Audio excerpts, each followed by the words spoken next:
Welcome to our channel. நம்ம சேனலில் TN set prepare பண்ணுறவங்களுக்காக கண்டினியூஸாக நிறைய ப்ரிப்ரேஷன் டிப்ஸ் கொடுத்துட்டே இருக்கோம். இன்றைக்கி வந்து நியூமரிக்கல் அனாலிசிஸை எப்படி ப்ரிப்பேர் பண்ணுறது, என்னென்ன மாதிரி ரெஃபர் பண்ணுறது புக்ஸ் அப்படிங்கிறத பற்றி சொல்ல போகிறேன். அதுக்கு முன்னால் சேனலுக்கு நியூவாக இருந்தீங்கன்னா சப்ஸ்கிரைப் பண்ணிக்கோங்க, ஃப்ரெண்ட்ஸ்க்கு ஷேர் பண்ணுங்கள், ஒரு டெலகிராம் குரூப்போட லிங்க் கொடுக்குறேன், இல்லை ஜாயின் பண்ணிக்கோங்க. என்னுடைய ஓவிஎம் ஆப்பை டவுன்லோட் பண்ணிக்கோங்க.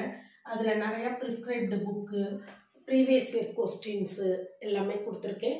டிஎன் செட் பேப்பர் 1க்கான கம்ப்ளீட் ஸ்டடி மெட்டீரியல் வந்து நான் இதில் ஃப்ரீ டவுன்லோடில் கொடுத்துருக்கேன். நீங்கள் ஃப்ரீயாக டவுன்லோட் பண்ணிக்கலாம்.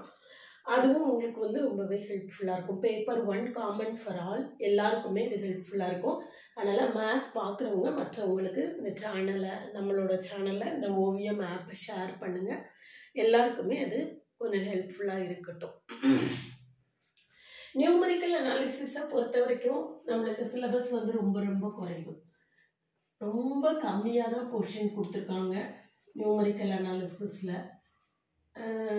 இதில் வந்து நியூமரிக்கல் அனாலிசிஸில் வந்து முதல்ல பார்த்தோன்னா அந்த algebraic and transcendental equation solve பண்ணுறது அப்படி இருக்கும். அதில் வந்து நம்மளுக்கு வந்து ஃபுல்லாக ப்ராப்ளம் சால்வ் பண்ணி இட்ரேஷன் மெத்தடில் சால்வ் பண்ணுறது அதெல்லாம் கிடையாது. அது வந்து ரொம்ப லென்த்தி ப்ராசஸாக இருக்கும். ஸோ அதில் வந்து அதனுடைய ப்ராப்பர்ட்டிஸ், அந்த ஈக்குவேஷன்ஸ் எப்படி சால்வ் பண்ணுறது, அந்த ப்ரொசீஜர், அந்த ப்ராப்பர்ட்டிஸு, ஆர்டர் ஆஃப் கன்வர்ஜென்ஸு அதில் தெளிவாக இருக்கணும். நியூட்டன் ராப்சன் மெத்தடாக இருக்கட்டும், இட்டரேஷன் மெத்தடாக இருக்கட்டும், எல்லாத்துலேயுமே நம்மளுக்கு வந்து ஆர்டர் ஆஃப் கன்வர்ஜென்ஸ் என்ன அப்படிங்கிறது அதில் வந்து நம்ம கிளியராக இருக்கணும். இதுக்கு அடுத்தால பார்த்தோம் அப்படின்னு சொல்லியாச்சுன்னா நம்மளுக்கு வந்து இந்த interpolation, forward interpolation, backward interpolation, அதில் பார்த்தீங்கன்னா டெல்டா, டெல், இது கேபிட்டல் டெல்டா, இது ஸ்மால் டெல்டா, இது டெல், அப்புறம் இ, இந்த ஆப்ரேஷன்ஸ் இது வந்து மோர் அண்ட் மோர் இம்பார்ட்டன்ட். இது வந்து ரொம்ப முக்கியம். இதில் வந்து இந்த 4 ஆப்ரேஷன்ஸை யூஸ் பண்ணி ரிலேட் பண்ணுற மாதிரி ரிசல்ட்ஸ் ஒரு 25-30 ரிசல்ட்ஸ் இருக்கும்.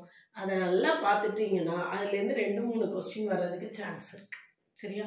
நியூமரிக்கல் அனாலிசிஸில் இந்த ரிலேஷன்ஸை வந்து நல்லா பார்த்துக்கோங்க, இது ரொம்ப முக்கியம். இதில் நிறையா கொஸ்டின்ஸ் வரும். இதுக்கு அடுத்தால பார்த்தீங்கன்னா ரிங்கா-குட்டா மெத்தடு, ஆய்லர்ஸ் மெத்தடு, அது எல்லாமே இருக்குது. Runge Kutta second order, third, second order, fourth order அப்படி எல்லாமே இருக்குது. ஆய்லர்ஸ் மெத்தட் எல்லாமே இருக்குது. இதுலேயும் நம்ம வந்து ஃபார்முலாவில் ரொம்ப தெளிவாக இருக்கணும். ஃபார்முலா கேட்குறதுக்கான சான்சஸ் வந்து அதிகமாக இருக்கும்.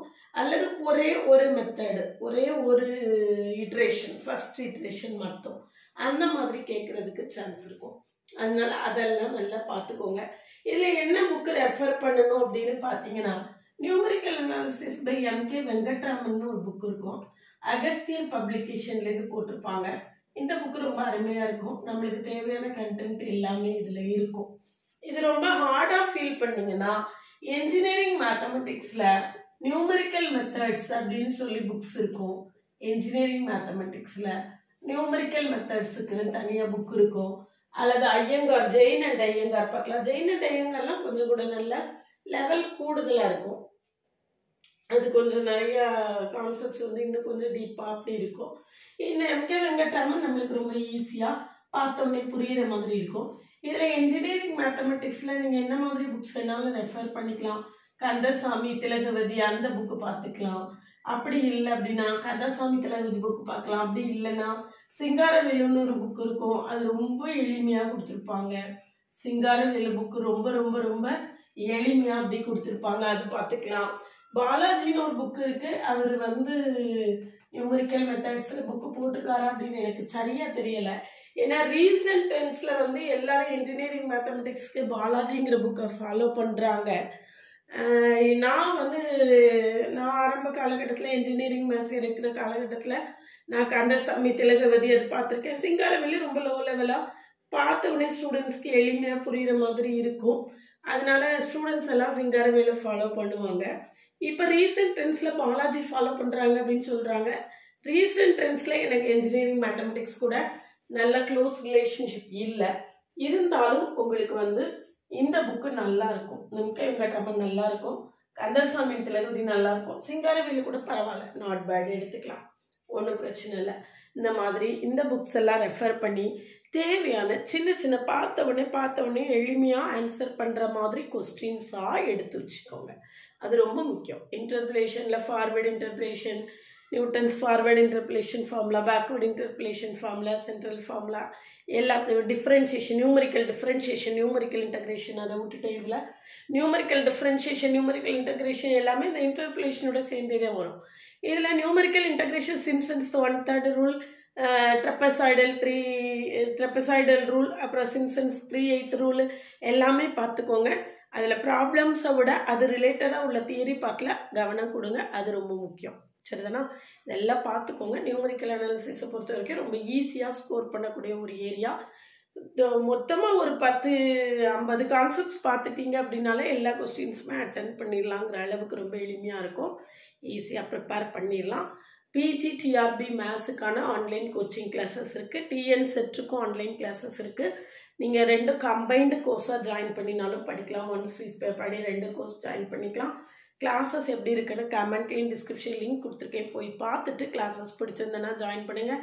சிஎஸ்ஐஆர் நெட் மேத்ஸுக்கான ஆன்லைன் கிளாஸஸ் இருக்குது.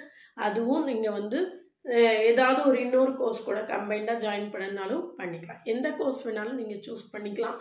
எனிஹவ் இனி அடுத்தடுத்து வரக்கூடிய எக்ஸாம்ஸ்க்கு நீங்கள் டிஎன் செட்டோ சிஎஸ்ஐஆர் நெட்டோ ஏதாவது ஒரு எக்ஸாம் கிளியர் பண்ணியிருந்தாதான் ஃபர்தராக அடுத்து ஒரு என்ஜினியரிங் டிஆர்பியோ ஆர்ட்ஸ் அண்ட் சயின்ஸ் டிஆர்பியோ எக்ஸாம் வந்தால் நீங்கள் எழுதுறதுக்கு நீங்கள் குவாலிஃபைடாக இருந்தால் மட்டும்தான் என்ன செய்ய முடியும், எழுத முடியும் அப்படிங்கிற மாதிரி ஒரு சுச்சுவேஷன் கிரியேட் ஆகும். அதனால் கட்டாயமாக நீங்கள் ப்ரொஃபஸர் ஆகணும் அப்படின்னு நினச்சிங்கன்னா டிஎன் செட் அல்லது சிஎஸ்ஐஆர் நெட்டை கிளியர் பண்ணுறதுக்கு ப்ரிப்பேர் ஆகுங்க இப்போவே இருந்து. அதுதான் என்னுடைய சஜஷன். சேனலுக்கு நியூவாக இருந்தீங்கன்னா சப்ஸ்கிரைப் பண்ணிக்கோங்க. என்னுடைய பிளேலிஸ்ட்டை கட்டாயமாக பாருங்கள். பிளேலிஸ்ட்டோட லிங்க்கை கமெண்ட்லேயும் டிஸ்கிரிப்ஷன் லிங்க் கொடுத்துருக்கேன். கட்டாயமாக என்னுடைய பிளேலிஸ்ட்டுக்குள்ளே போய் பாருங்கள். அது போக என்னுடைய ஷார்ட்ஸ்க்குள்ளே போய் பார்த்தீங்கன்னா ஒவ்வொரு ஷார்ட்ஸ்லையும் ஒவ்வொரு புது கான்செப்ட்ஸு, சின்னதாக ஒரு ஷார்ட்கட் அந்த மாதிரி ஷார்ட்ஸில் எல்லாமே கொடுத்துருப்பேன். என்னுடைய ஷார்ட்ஸ் எல்லாத்தையும் பார்த்தீங்கன்னாலே அது உங்களுக்கு ரொம்ப ரொம்ப ஹெல்ப்ஃபுல்லாக இருக்கும்.